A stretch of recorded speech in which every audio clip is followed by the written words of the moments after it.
చంద్రబాబు నాయుడు గారు తన ఈ మధ్యకాలంలోనే నిన్ననే కలెక్టర్ల సదస్సు జరుగుతూ ఉన్నప్పుడు తన నోట్లో నుంచి వచ్చిన కొన్ని మాటలు ఆశ్చర్యం కలిగించాయి.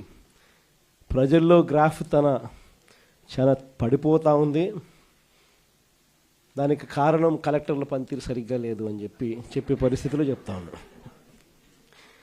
పొద్దున పేపర్ చదివితే అయ్యో అని మొత్తుకున్నట్టు. కలెక్టర్ల గ్రాఫ్ బాగలేక కాదు స్వామి, నీ గ్రాఫ్ బాగలేక పడిపోతా ఉంది, నీదేనే నీకు అర్థం కావడంలా. నీ హయాంలో నువ్వు వచ్చిన తర్వాత ప్రజలకు ఏదైనా మంచి జరిగిందా అని అంటే ఒకటి మంచి జరగల. చంద్రబాబు నాయుడు గారు ఈ 18 నెలల కాలంలో, దాదాపు 18 నెలలే ఉంది, ఈ బడ్జెట్ వస్తే మూడో బడ్జెట్ ప్రవేశపెడతా ఉన్నాడు. ఈ మార్చిలో తాను ప్రవేశపెట్టబోయేది 3వ బడ్జెట్. అంటే మొత్తం 5 బడ్జెట్లు ప్రవేశపెట్టే అవకాశం ఈ ముఖ్యమంత్రికైనా ఉంటుంది.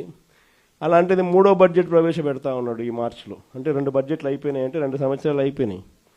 ఈ మార్చి వచ్చేసరికి 3వ బడ్జెట్ కూడా ప్రవేశపెడతా ఉన్నాడు. మరి ఈ 2 సంవత్సరాలు ఈ కాలంలో 2 బడ్జెట్లు ప్రవేశపెట్టి దాదాపుగా 2 సంవత్సరాలు అయిపోవస్తా ఉన్న ఈ కాలంలో ప్రజలకు ఏదైనా మంచి జరిగిందా అని అంటే బోడి సున్నా కనిపిస్తుంది. అంతవరకు ప్రజలకు అందుబాటులో ఉండే అన్ని స్కీములు రద్దయిపోయినాయి.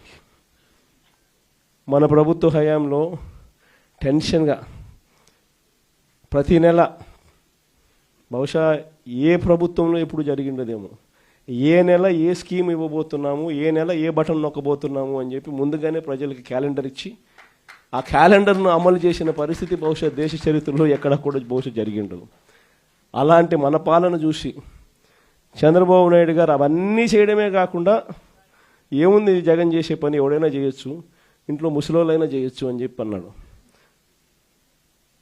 అవన్నీ చేయడమే కాకుండా నేను సూపర్ 6, సూపర్ 7 కూడా హామీలు అమలు చేస్తానని చెప్పిన వ్యక్తి ఈ 22 ఏళ్ళు కావస్తా ఉన్న ఈ సమయంలో చంద్రబాబు నాయుడు గారి హయాంలో జరిగింది ఏమిటి అని అంటే, అన్ని పథకాలు, గతంలో జరిగే అన్ని పథకాలు రద్దు కావడం, సూపర్ 6, సూపర్ 7 మోసాలుగా మిగిలిపోవడం, పైగా వ్యవస్థలన్నీ పూర్తిగా నీరు గారిపోవడం, నిర్వీర్యమైపోవడం, ఈ 3 చూసాం మనం.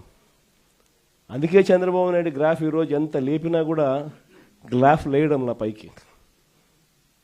ఎందుకంటే అన్ని అబద్ధాలు, అన్ని మోసాలు అని చెప్పి ప్రజలకు అర్థమైపోతూ ఉంది, కనిపిస్తూ ఉంది. కాబట్టి అసలు మొట్టమొదటిసారిగా వ్యవస్థలన్నీ కూడా కుప్పకూలిపోయిన పరిస్థితి చూస్తూ ఉన్నాం. ప్రజలకు సంబంధించిన ఆరోగ్యశ్రీ తెరమరుగైపోతూ ఉంది. ప్రజలకు సంబంధించిన ఫీజు రీయింబర్స్మెంట్, పిల్లలకు సంబంధించిన ఫీజు రీయింబర్స్మెంట్ బకాయిలతో పిల్లలు చదువులు ఆగిపోతూ ఉన్నాయి. ఏ రైతుకు గిట్టుబాటు ధరలు రాని పరిస్థితి. సూపర్ 6, సూపర్ 7తో అన్ని రకాలుగా మోసాలు. సో మొత్తం ప్రభుత్వం అన్నది ఎందుకుంది అనేది ఒకసారి గమనిస్తే కొన్ని ఆశ్చర్యకరమైన విషయాలు కనిపిస్తాయి. నాకు కూడా ఒక్కొక్కసారి, మీ అందరికీ కూడా ఎప్పుడన్నా అనిపించుంటుంది. దేశమంతా చూస్తూ ఉన్నాం, అన్ని రాష్ట్రాలు చూస్తూ ఉన్నాం. ప్రభుత్వం స్కూల్ ఎందుకు నడుపుతుందో ఎప్పుడన్నా ఆలోచన వచ్చిందా మీకు? ప్రభుత్వం ఎందుకు హాస్పిటల్ నడుపుతుందో, ప్రభుత్వం ఎందుకు ఆర్టీసీ బస్సులు నడుపుతుంది? దశాబ్దాలుగా ఈ బుద్ధగా నేను చెప్పేది. స్వతంత్రం వచ్చినప్పటి నుంచి ఇన్ని చూస్తూ ఉన్నాం మనము. ఎన్నెన్నో రాష్ట్రాలు చూస్తూ ఉన్నాం. అన్ని రాష్ట్రాల్లో కూడా ప్రభుత్వ పని ఏమిటి అని అంటే, ప్రజలకు ప్రభుత్వ పని ఏమిటి అని అంటే, ఒకవేళ ప్రభుత్వమే స్కూళ్ళు నడపకపోతే, ప్రభుత్వమే ఒకవేళ హాస్పిటల్ నడపకపోతే, ప్రభుత్వమే ఒకవేళ ఆర్టీసీ బస్సులు నడపకపోతే జరిగేదేమిటి? ప్రైవేట్ ఎక్స్‌ప్లాయిటేషన్ అన్నది దోచేసే కార్యక్రమం జరుగుతుంది. పేద మధ్యతరగతి ప్రజలు పూర్తిగా కూడా ఏది కూడా విద్య కానీ, వైద్యం కానీ, పబ్లిక్ ట్రాన్స్పోర్ట్ కానీ ఇవేవి కూడా ప్రజలకు అందుబాటులో లేకుండా పోయే పరిస్థితి ఉంటుంది. వాటికి చెక్ పెట్టడం కోసం ప్రభుత్వం ఇవన్నీ కూడా తాను ఇన్వాల్వ్ అయి తాను నడిపే కార్యక్రమం చేస్తుంది. ఇది మనకు అందరికీ కూడా కనిపించే విషయాలు.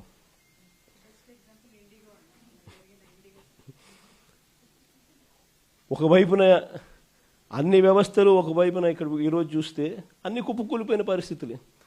గవర్నమెంట్ స్కూల్ ఎందుకు నడుపుతా ఉన్నది అని చెప్పి అనుకునే ముఖ్యమంత్రి బహుశా చంద్రబాబు నాయుడు తప్ప ప్రపంచ చరిత్రలో ఎవడు ఉండడు.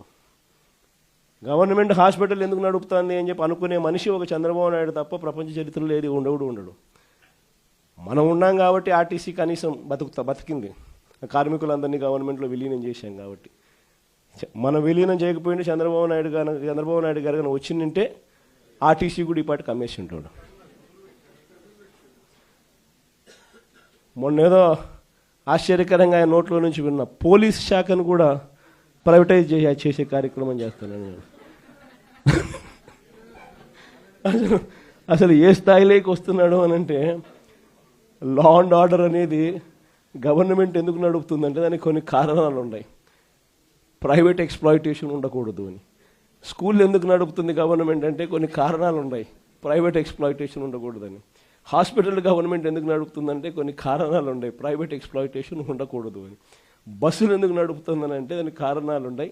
దానికి కారణాలు ఏమిటి అని అంటే పబ్లిక్ ట్రాన్స్పోర్ట్ విషయంగా పేదలు ఎక్స్ప్లాయిట్ కాకూడదు అని చెప్పి. అలాంటిది ఈరోజు అన్ని రకాలుగా ఈ వ్యవస్థ ఒకసారి గమనిస్తే అన్ని వ్యవస్థలు తిరోగమనమే. మరి అన్ని రకాలుగా వ్యవస్థలు తిరోగమనం. ఇంతకుముందు అమలవుతా ఉన్న పథకాలన్నీ రద్దు. నువ్వు చేస్తానని చెప్పినటువన్నీ మోసాలు. మరి ఇన్ని ఘనకార్యాలు నువ్వు చేసినప్పుడు కలెక్టర్ల సదస్సులో నువ్వు కూర్చొని మీ పనితీరు బాగలేదు కాబట్టి ఆయన ప్రభుత్వం మీద చెడ్డ పేరు వస్తుందని చెప్పి నువ్వు చెప్పడం అంటే అసలు ఇంకా వాళ్ళంతా పోయి తలకాయ బండకేసుకుని కొట్టుకోవాలి. ఆ స్థాయిలో ఈ మనిషి బుర్ర పనిచేయడం లేదు, చంద్రబాబు నాయుడు గారి బుర్ర. నిజంగా ఈరోజు 1,04,11,136 సంతకాలు, ఒక హిస్టరీ.